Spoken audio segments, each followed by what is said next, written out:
ಪರಿಯಶಾಲಿನಃ ಆನಂದತೀರ್ಥಭಗವತ್ಪಾದಾನ್ ವಂದೇ ನಿರಂತರಂ.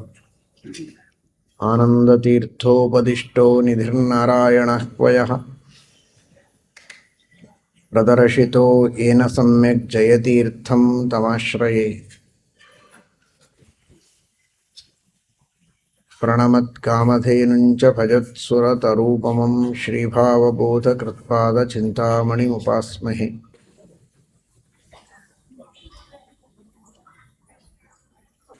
ಸತ್ಯಾಭಿಜ್ಞಕರಾಬ್ಜೋತ್ಥಾನ್ ಪಂಚಾಶದ್ವರ್ಷಪೂಜಕಾನ್ ಸತ್ಯಪ್ರಮೋದತೀರ್ಥಾರ್ಯಾನ್ ನೌಮಿನ್ಯಾಯ ಸುಧಾರತಾನ್. ಪ್ರಭುತ್ತಮತೀರ್ಥ ಶ್ರೀಪಾದಂಗಳವರ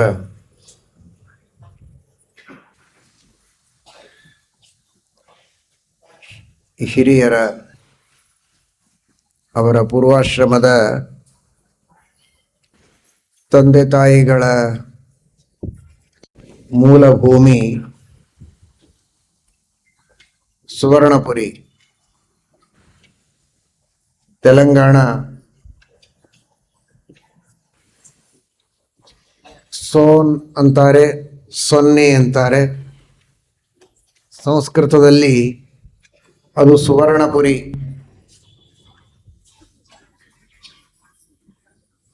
ಮಹಾನುಭಾವರಾದ ರಘುವರಿಯ ತೀರ್ಥ ಶ್ರೀಪಾದಂಗಳವರ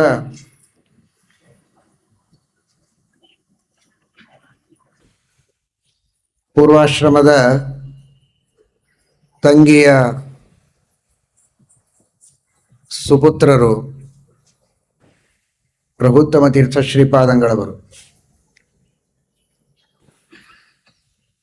ಅವರ ಒಂದು ವಿಶೇಷ, ರಘುವರಿಯ ತೀರ್ಥ ಶ್ರೀಪಾದಂಗಳವರು ಸುವರ್ಣಪುರಿ ಗ್ರಾಮಕ್ಕೆ ದಿಗ್ವಿಜಯವನ್ನು ಮಾಡಿದಾಗ ಮಕ್ಕಳಾಗಿಲ್ಲ ಅಂತ ದಂಪತಿಗಳು ರಘುವರಿಯ ತೀರ್ಥರಲ್ಲಿ ವಿಶೇಷವಾಗಿ ಪ್ರಾರ್ಥನೆಯನ್ನು ಮಾಡುತ್ತಾರೆ.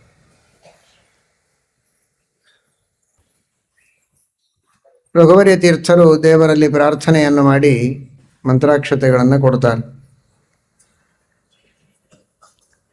ಮುಂದೆ ರಘುವರಿಯ ತೀರ್ಥರ ಅನುಗ್ರಹದ ಬಲ, ಅವರ ತಪಸ್ಸು, ತಮ್ಮ ಮುಂದಿನ ಉತ್ತರಾಧಿಕಾರಿಯಾಗುವಂತಹ ಯೋಗ್ಯತೆ ಇರುವ ವ್ಯಕ್ತಿ ಇಲ್ಲಿ ಅವತಾರ ಮಾಡ್ತಾರೆ ಅಂತ ಅವರಿಗೆ ದೇವರ ಪ್ರೇರಣೆಯಾಗಿತ್ತೋ ಏನೋ, ವಿಶೇಷವಾಗಿ ದೇವರಲ್ಲಿ ಪ್ರಾರ್ಥನೆಯನ್ನು ಮಾಡಿ ಅನುಗ್ರಹಪೂರ್ವಕವಾಗಿ ಮಂತ್ರಾಕ್ಷತೆಗಳನ್ನು ಕೊಟ್ಟರೆ ಅದರ ಫಲ ಕೆಲವೇ ದಿನಗಳಲ್ಲಿ ಕಂಡಿದೆ. ಮುಂದೆ ರಘುವರಿಯ ತೀರ್ಥರು ಸಂಚಾರ ಕ್ರಮದಲ್ಲಿ ಮಳಖೇಡಕ್ಕೆ ಬರ್ತಾರೆ. ಟೀಕಾಕೃತ್ಪಾದರ ಮೂಲ ವೃಂದಾವನದ ಸನ್ನಿಧಾನ ಮಳಖೇಡದಲ್ಲಿದ್ದು ಅಲ್ಲಿ ವಿಶೇಷವಾಗಿ ಟೀಕಾಕೃತ್ಪಾದರ ಸೇವೆಯನ್ನು ಮಾಡುತ್ತಾ ಇರುವ ಪ್ರಸಂಗದಲ್ಲಿ ಇವರೂ ಕೂಡ ಯಾತ್ರೆಗೆ ಅಂತ ಅಲ್ಲಿ ಬರ್ತಾರೆ.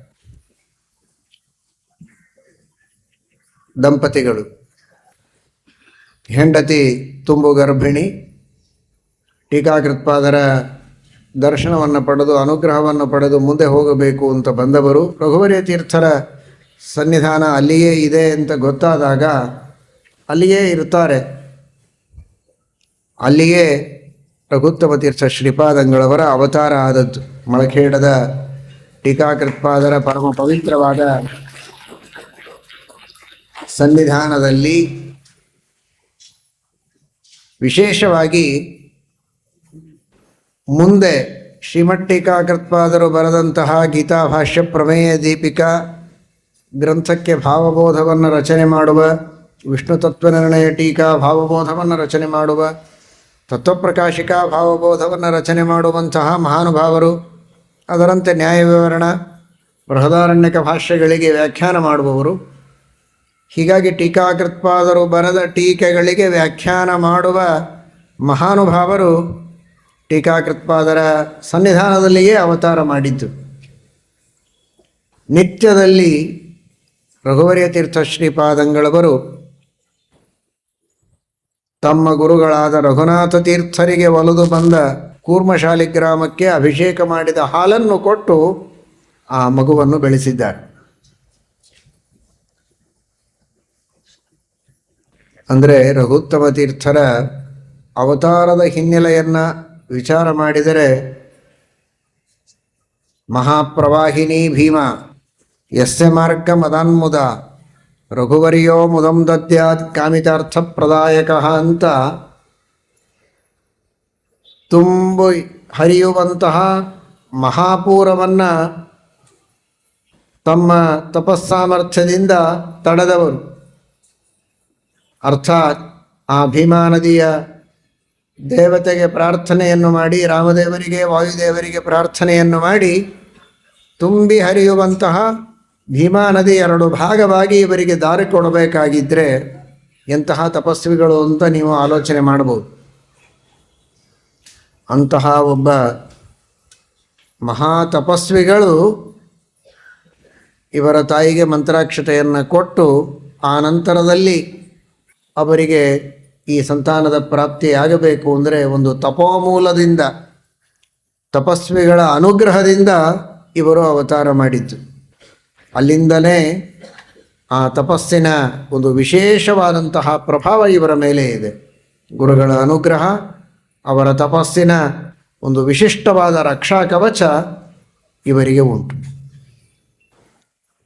ಆ ತಪಸ್ವಿಗಳ ಅನುಗ್ರಹದಿಂದಲೇ ಅವತಾರ ಮಾಡಿದ್ದರಿಂದ ಮಹಾತಪಸ್ವಿಗಳಾಗಿಯೇ ಅವರು ಬೆಳೆದರು. ತುಂಬಿ ಹರಿಯುವ ನದಿಯನ್ನು ದಾರಿ ಕೊಡುವಂತೆ ಮಾಡಿಕೊಂಡ ಮಹಾತಪಸ್ವಿಗಳ ಅನುಗ್ರಹದಿಂದ ಇವರು ಅವತಾರ ಮಾಡಿದ್ದರಿಂದ ಸಂಸಾರದ ಮಹಾಪೂರ, ಸಂಸಾರದ ಮಹಾನದಿ ಎಷ್ಟೇ ಭಯಾನಕವಾಗಿದ್ದರೂ ಅದು ದಾರಿ ಕೊಟ್ಟು ಇವರಿಗೆ ಮಾರ್ಗವನ್ನು ಕೊಡುತ್ತದೆ. ಉಳಿದವರಿಗೆಲ್ಲ ಅದು ಭಯಂಕರ. ಸಂಸಾರದ ನದಿ, ಅದರ ಮಹಾಪೂರ, ಇದು ಉಳಿದವರಿಗೆ ಭಯಂಕರ. ಒಳಗೆ ಹೋದರೆ ಮುಳುಗಿ ಹೋಗೋದೆ. ಆದರೆ ಆ ಸಂಸಾರದ ನದಿಯೂ ಕೂಡ ಇವರಿಗೆ ದಾರಿ ಕೊಡುತ್ತದೆ. ನೀವು ಇದನ್ನು ದಾಟಿ ಹೋಗಬಹುದು. ನೀವೇನು ಈ ಸಂಸಾರದ ಭೋಗದ ವಿಷಯಗಳ ಆಸಕ್ತಿಯ ಮಹಾಪೂರದಲ್ಲಿ ಸಿಗಬೇಕಾಗಿಲ್ಲ. ಅದು ದಾರಿ ಕೊಡುತ್ತದೆ. ಆಚೆಗೆ ದಾಟಿ ವೈರಾಗ್ಯದ ಮಾರ್ಗದಲ್ಲಿ ವಿರಕ್ತರಾಗಿ ಭಗವಂತನ ವಿಶೇಷವಾದ ಸೇವೆಯನ್ನು ಮಾಡುವಂತಹ ಮೋಕ್ಷ ಮಾರ್ಗದಲ್ಲಿ ನಡೆಯುವಂತಹ ಅವಕಾಶ ನಿಮಗುಂಟು. ಯಾಕೆ ಅಂದರೆ ಮಹಾಪೂರವು ದಾರಿ ಕೊಡುವ ಗುರುಗಳ ಅನುಗ್ರಹದಿಂದ ನೀವು ಹುಟ್ಟಿದ್ದರಿಂದ ಸಂಸಾರದ ಮಹಾಪೂರದಲ್ಲಿಯೂ ನೀವು ಮುಳುಗುವ ಅವಶ್ಯಕತೆ ಇಲ್ಲ. ಅದು ನಿಮ್ಮನ್ನು ಕೊಚ್ಚಿಕೊಂಡು ಹೋಗೋದೂ ಇಲ್ಲ. ದಾರಿ ಕೊಡುತ್ತದೆ. ನೀವು ಅದನ್ನು ದಾಟಿ, ಆ ಭೋಗದ ಮಹಾಪೂರವನ್ನು ದಾಟಿ ವೈರಾಗ್ಯದಿಂದ ನೀವು ಜೀವನವನ್ನು ಸಾಗಿಸಬಹುದು ಅನ್ನುವುದರ ಸೂಚನೆ ರಘುವರ್ಯರ ಅನುಗ್ರಹದಿಂದ ಇವರು ಅವತಾರ ಮಾಡಿದ್ದರಿಂದಲೇ ನಮಗೆ ಗೊತ್ತಾಗತ್ತೆ.